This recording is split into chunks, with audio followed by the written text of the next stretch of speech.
Enggak, kalau bisa ya jangan pulang, karena gue nggak mau anak gue yang 2 orang ini terkontaminasi gitu.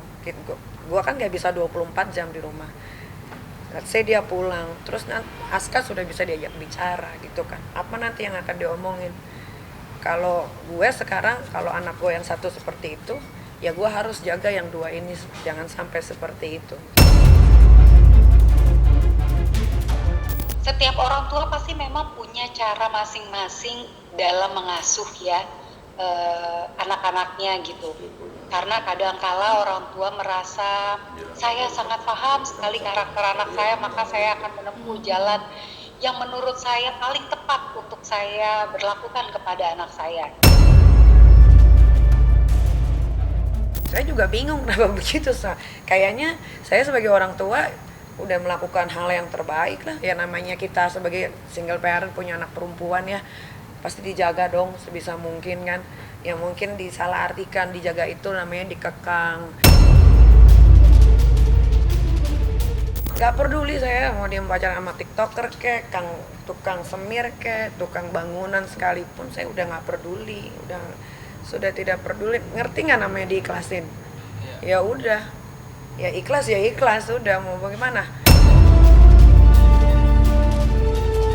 Kalau pada akhirnya ada orang tua yang belum menerima kekasih anaknya, seringkali karena faktornya si orang tua punya perspektif sendiri nih dalam melihat atau menilai pacar si anak.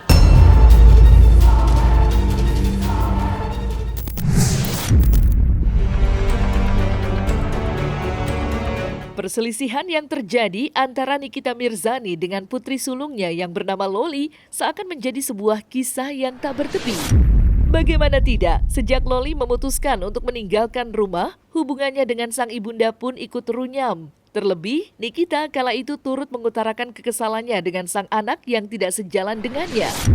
Dan dari situlah muncul sebuah keputusan sepihak dari Niki yang secara mengejutkan menghapus nama putri sulungnya itu dari kartu keluarga.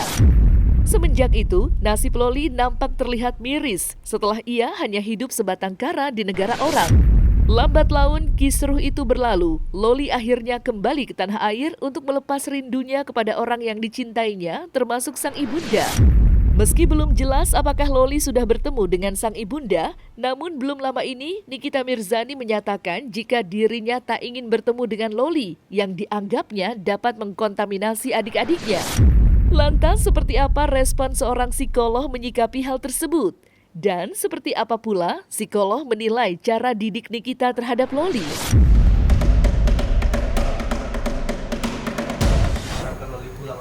Enggak, kalau bisa ya jangan pulang, karena gue nggak mau anak gue yang 2 orang ini terkontaminasi gitu. Gue kan nggak bisa 24 jam di rumah.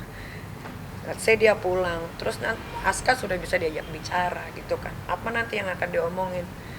Kalau gue sekarang, kalau anak gue yang satu seperti itu, ya gue harus jaga yang 2 ini jangan sampai seperti itu. Kalau saya sih sekarang orangnya lebih gimana ya, apa yang sudah ya sudah gitu, nggak mau terlalu dipusingin gitu, karena kan hidup itu kan terus berjalan. Kita kalau fokus ke satu orang saja nanti jadinya nggak berkembang gitu kan. Jadi ngurusin yang pasti-pasti aja lah. Saya terlalu sibuk dengan urusan yang lain karena masih ada 2 anak yang harus diperhatikan ya kan, masih kecil-kecil juga. Jadi ya nggak terlalu into banget urusan yang lain-lain sih, karena banyak hal yang lebih penting yang harus diurus. Setiap orang tua pasti memang punya cara masing-masing dalam mengasuh ya anak-anaknya gitu. Karena kadangkala orang tua merasa saya sangat paham sekali karakter anak saya, maka saya akan menempuh jalan yang menurut saya paling tepat untuk saya berlakukan kepada anak saya gitu. Hanya saya sayangkan saja pada saat berkonflik dengan anak, ada baiknya kita mesti tetap menjaga batasan-batasan atau hal-hal yang sekiranya tidak terlalu dipublish.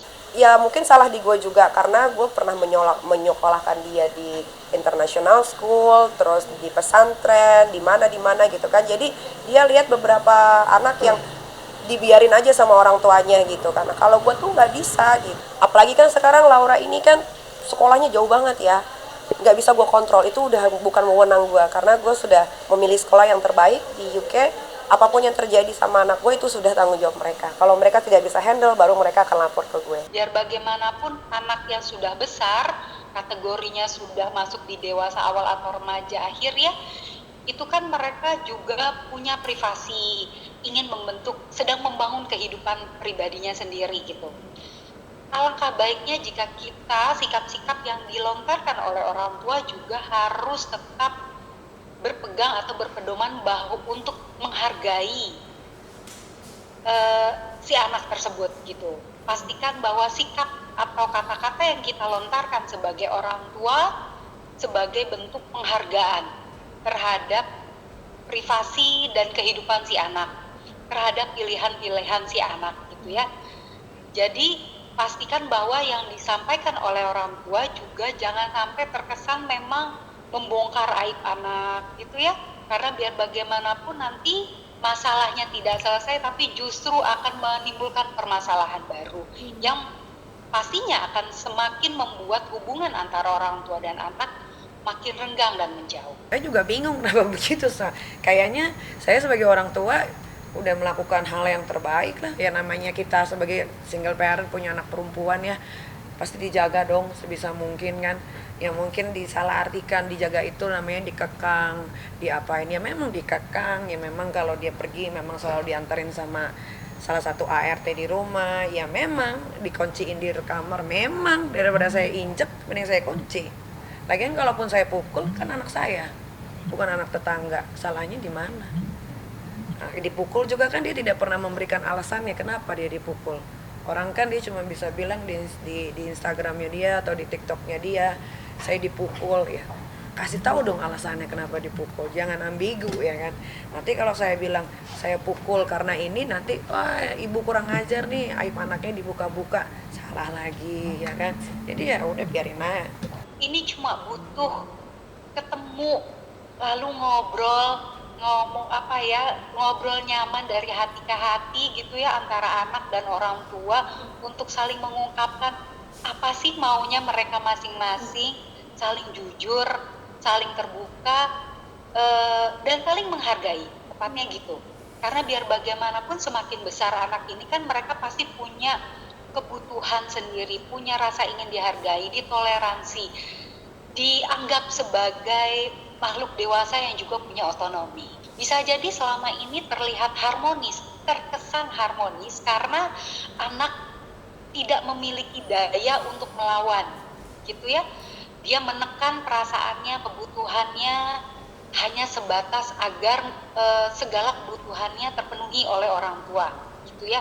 Tapi lalu pada saat diberikan kesempatan untuk bisa bebas, gitu ya, punya otonomi, maka si remaja ini lalu menunjukkan rasa berdayanya, rasa ingin rasa otonominya gitu ya, untuk lebih mandiri mengambil keputusan, bertindak gitu ya, atau bersikap. Nah, ini yang seringkali bisa jadi membuat orang tua juga kaget gitu. Kok tiba-tiba anak aku yang semula nurut, kok tiba-tiba melawan gitu. Padahal bisa jadi ini muncul karena memang selama ini tidak ada dialog. Jadi gue belajar, gue banyak ngobrol juga sama beberapa dokter-dokter anak gitu kan.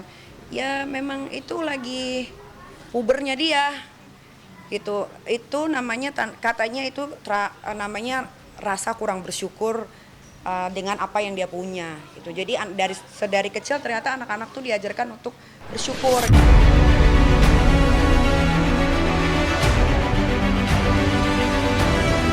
Hanya sekedar ngejok konten. Kalau salah ya salah. Bisa berlatih. Saksikan bersama saya Vista Putri pukul 18.00 hanya di Cumi. Visit di cumi-cumi.com.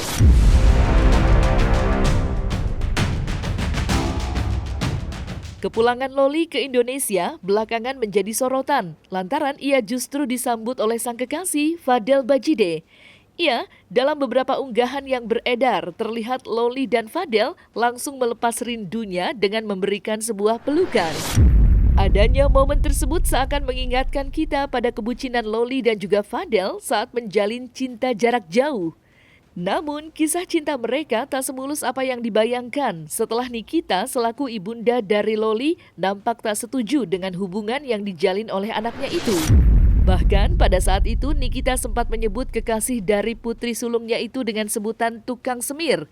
Meski begitu, keduanya justru terlihat cuek dengan ujaran dari Nikita dan berusaha untuk tampil romantis. Lantas, seperti apa reaksi Nikmir melihat keromantisan Loli dengan Fadel?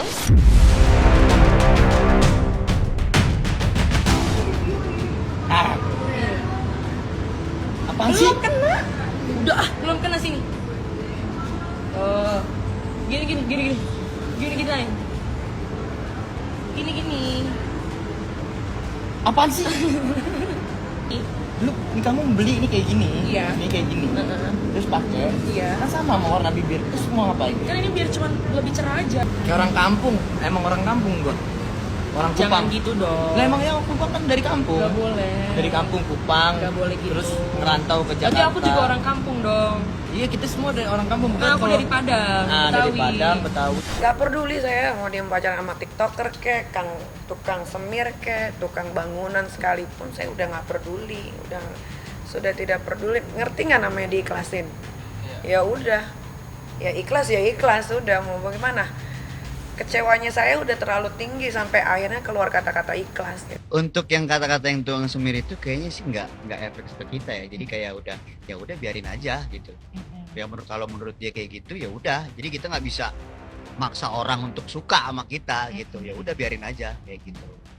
Kalau menurut gua, kan gue yang kena nih.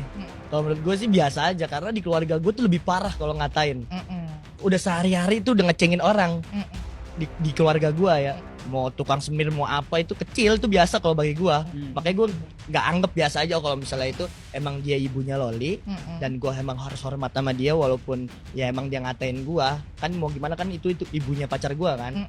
Jadi ya udah, gue gak balas apa-apa, ya gue diem. Mendingan gue suruh Loli balik, karena Loli itu emang dia kangen sama ibunya, sebenarnya dia kangen. Cuman karena dia takut pulang, takut karena nggak bisa lanjutin college-nya di luar, takut ditahan di Indo. Jadi gue bilang sama dia, lu kelarin dulu college lu di sana, lu sukses lu balik. Karena mau gimana itu ibu lu. Karena gue sama ibu gue mau sebiadab apa, gue hormat sama ibu gue. Sama bokap gue hormat sama orang tua. Yang bisa bikin lu sukses kan hormat sama orang tua. Nah, setuju. Itu. Jadi kalau misalnya emang lu mau sukses, ya hormat sama orang tua lu. Itu sih yang gue pengen, makanya gue ngomong nurut itu. Gue pengen ngerubah dia dari semuanya. Dari situ ya. Kalau pada akhirnya ada orang tua yang belum menerima kekasih anaknya, seringkali karena faktornya si orang tua punya perspektif sendiri nih dalam melihat atau menilai pacar si anak gitu, yang mungkin berbeda perspektifnya dengan si anak. Rasa tidak suka ini akan semakin membesar kalau memang tidak ada komunikasi atau keterbukaan gitu ya, atau anak mengkomunikasikan, ini loh ma alasan-alasan aku menyukainya, alasan kenapa aku membutuhkannya menjadi pasangan atau kekasih, ini loh alasan-alasan kenapa aku naksir sama dia gitu ya, atau apa sih yang sebenarnya aku butuhkan dalam hidup ini sehingga aku ternyata merasa lebih nyaman dengan dia. Nah ini kalau tidak dikomunikasikan, maka pada akhirnya masing-masing kan jadi punya atau berpegang pada perspektifnya masing-masing gitu ya, yang pada akhirnya si orang tuanya jadi makin melihat dengan cara yang berbeda dan mungkin dianggapnya juga salah, begitupun anak melihat dengan cara yang berbeda dan mungkin dinilai juga salah oleh orang tuanya. Kalau kalian wawancara saya 1 atau setengah bulan yang lalu, mungkin masih ada rasa kecewa. Kalau sekarang udah 6, saya sudah mengikhlaskan dia. Tapi kalau setelah dia balik ke Taniki, maksudnya minta maaf ke mamanya gitu Kak, apa yang akan kamu lakukan?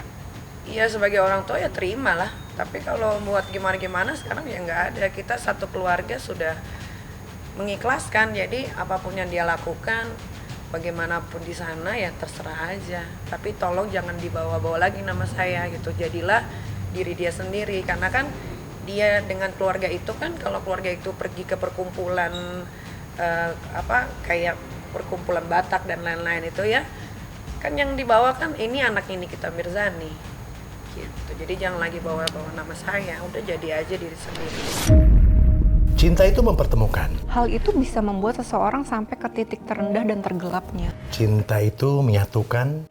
Mereka tahu nggak hal-hal lain di luar itu? Hal-hal apa yang saya lakukan untuk Lesti? Cinta itu memisahkan. Kalau orang tua gue pada akhirnya tidak menganggap gue anaknya lagi. Bahkan kadang cinta itu juga meninggalkan. Satu saat gue kenapa-napa, dibunuh misalnya. Anak saya nikah, kenapa yang jadi walinya itu bukan saya? Tapi satu hal yang pasti, cinta itu punya kekuatan. Alvin in Love, cinta untuk semua.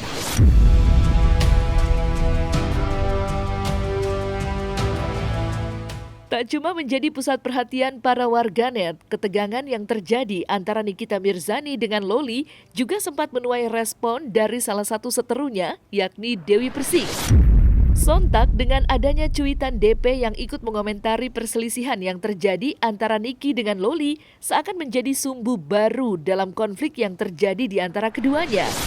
Diketahui, DP dan Niki yang sempat adu mulut melalui media sosial pernah menjadi trending topik yang viral baru-baru ini. Lantas, seperti apa lanjutan konflik yang terjadi antara DP dan Nikmir setelah mantan istri dari King Saipul Jamil itu ikut memberikan perhatian kepada Loli yang kini memilih hidup mandiri di UK?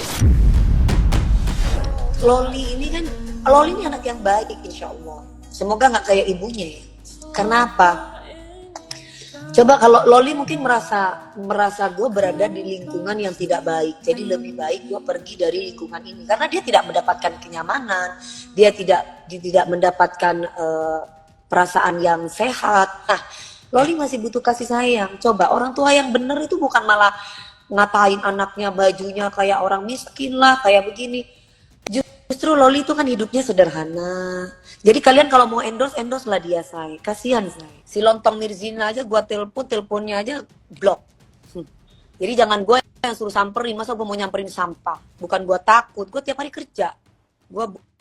Anak gue butuh gue, jadi dia harus lihat gue, ketemu. Ini aja baru pulang kerja dari pagi. Kenapa? Anak sendiri dimusuhin, anak sendiri dikatain bajunya kayak apa sih? Kayak apa, gembel atau apa, ya Allah, astagfirullahaladzim. Sampai itu gimana coba? Seorang ibu tuh harusnya rela mati buat anaknya. Aku sama Gabriel ya, anakku sampai sekolah ke Kanada, sampai dia mau sekolah ke Akpol insya Allah kalau jadi. Sampai anaknya sendiri bilang lontong jengger, itu gimana? Jadi kalau orang yang waras, dia akan setuju kalau misalkan Loli itu tidak untuk dibully, tapi Loli itu harus disayang, Loli itu harus dibimbing. Kita sebagai orang tua harus tahu caranya bagaimana, harus bisa mengenal anak, makanya ikut parenting biar ngerti. Jangan cuma bisa ngatur anak, tapi dirinya sendiri aja nggak becus. Anak itu mencontoh ibunya, mencontoh orang tuanya. Orang yang punya anak tuh nggak harus melahirkan, Geta. Di saat kita bisa merawat, di saat kita bisa mendidik anak kita, di saat kita bertanggung jawab atas diri anak kita, itu sudah termasuk orang tua. Sekarang musuhnya dia anaknya sendiri tuh. Ya Allah, udah kasihan ya, kasihan loh sebenarnya loh, ya kan? Anaknya sendiri jadi musuh. Kasihan sih aku ngeliat, ya ampun gitu. Aku kalau aku waktu si Loli itu live, aku sih nggak marah ya. Aku lebih ke aduh, anak ini kalau aku jadi ibunya mungkin penuh kasih sayang. Dia cuma butuh disayang kok Loli itu. Loli itu butuh disayang guys. Loli itu bukan untuk dibully. Loli itu cuma butuh disayang, butuh dibimbing. Kasihan, jangan sampai Loli ini ibaratnya merasa bahwa gue punya orang tua, tapi gue tidak merasa punya orang tua. Nah, selesai sudah Cumi Lovers, saksikan terus Cumi Camp In-Depth, kabar lengkap, mendalam, dan akurat dari narasumber terpercaya. Dan jangan lupa untuk like, subscribe, dan juga share channel YouTube Cumi Cumi.